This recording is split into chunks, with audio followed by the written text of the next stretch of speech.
Hello everyone, how are you doing? This is MD Tech here with another quick tutorial. In today's tutorial, I'm going to show you guys how to resolve if you're having issues with an app that needs to have SMS permissions, or please apply for permissions first before using the app. So if you're coming across an issue like that with any particular app, you just have to enable SMS permissions for that application. And that's what we're going to do in today's tutorial. And without further ado, let's go ahead and jump right into it.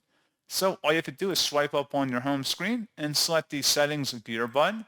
Then you want to scroll down and select the Security and Privacy tile. And now scroll down again underneath Privacy and select Privacy Controls. And then select the Permission Manager tile up at the top. And then scroll down underneath where it says SMS. Go ahead and select that. And then select the app in question you're having the problem with.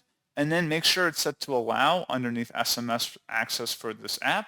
So make sure it's set to allow, and that's all you have to do.